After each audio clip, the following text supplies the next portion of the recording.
Hello, I'm Barbara and I'm a student mentor. When it comes to exams, confidence is key. And in this video, I'm going to share with you a technique that I created using a scale of 1 to 10 that can assist you in creating an effective revision strategy and plan. The word exam can conjure up a sense of needing to know and remember all of the lectures and all of the information.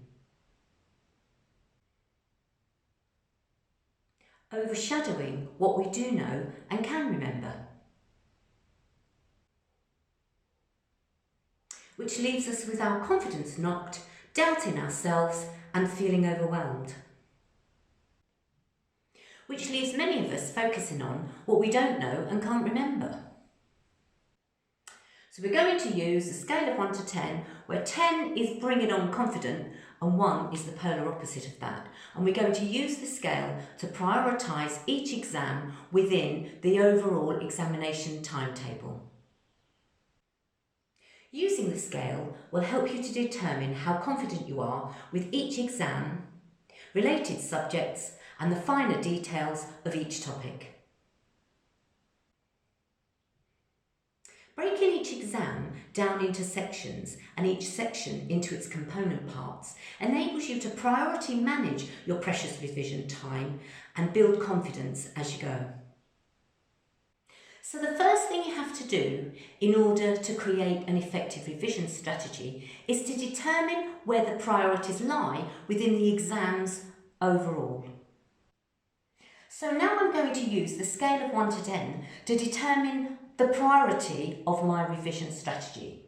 So with my topic XYZ, my unit, I'm already at an 8. I put in a really good assignment, the weight of the exam is only 30%, so in actual fact I've already got a really good grade so far. So I'm already at an 8, I've understood the information and I feel confident. This one's an 8. ABC, however, the weighting of it is 70%. It's quite intricate information and for me, I'm down at a 4. So looking at these two comparisons, clearly the priority for my revision, certainly to begin with, will be priority ABC because it's only at number 4. So the next question to ask yourself is, overall, when I sit the exam, what number on this scale would I like to be? Well, I'm at a 4 at the moment. I'd like to at least be an 8. That's what I'm aiming for. And with this topic here, I'm aiming for a 9. I'm already an 8, but actually I'd like to be a 9. So looking at this, as the exam gets closer, I can focus more on this exam, but I don't need to right now because I'm already at an 8 and I want to be a 9. But here I'm at a 4 and I'd like to be at least an 8.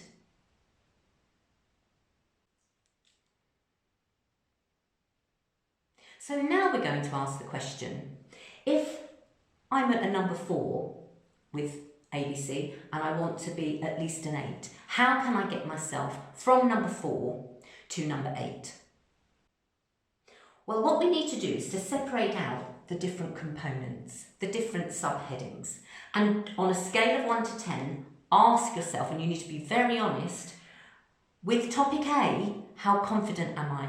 If I were to do the exam this afternoon, what number would it be on the scale? And I've put 3. But along here, when I've done the same question with B, I've got 7. And up here, I've got 5.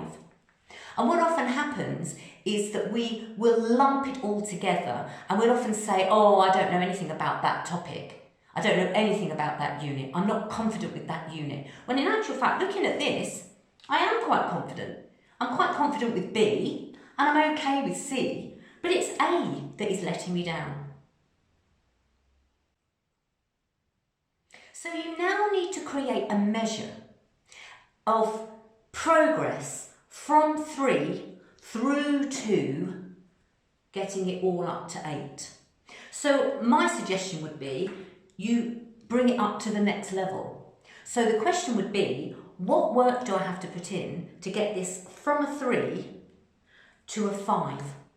So that these two are 5 and this one is 7.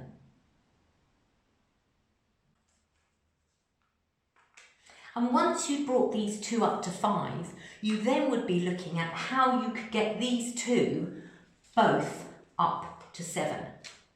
And that might be that you take them both to 6 and then up to 7.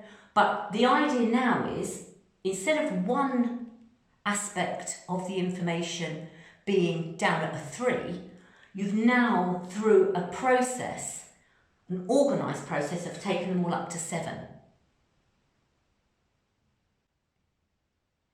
So once we have these at 7 across our topics, we would be looking at how we can raise them all to our level 8. Because we, if you remember, said that we wanted to be at a level 8 to go into this exam. Now, if you remember at the beginning, one of the things that I said is that I was aiming for at least an 8. So as we go through this priority management of our revision and getting it across the board to a level and then raising it again, across the board at a level and raising it again, we might decide actually we're going to go beyond a level 8 and say we're aiming for a level 9. And then what we would be looking at is, what do we have to do in order to go from 8 across the board to 9s across the board? And you can priority manage the information again with a scale of 1 to 10. And the useful thing about using a scale of 1 to 10 is it gives you a measure at each stage. Now, as you progress through this process and looking at it overall in terms of your exam timetable, you can assess at what time you start to look at other exams and other revision. So if you remember at the beginning, we had 2 exams that we were looking at and trying to prioritise our time for, and we said with our XYZ we were already at an 8. So we would also then be looking at how we can fit into our revision plan, how we can get from an 8 to a 9 with our XYZ. Whilst some students can be overwhelmed by a sense of what they don't know, others can be tempted to only revise what they know already. By using a scale of 1 to 10 in this way allows you to plot your progress at each stage of your revision. Focus on the areas that need greater attention, adjust your revision plan appropriately, and raise your confidence so you're ready for that exam.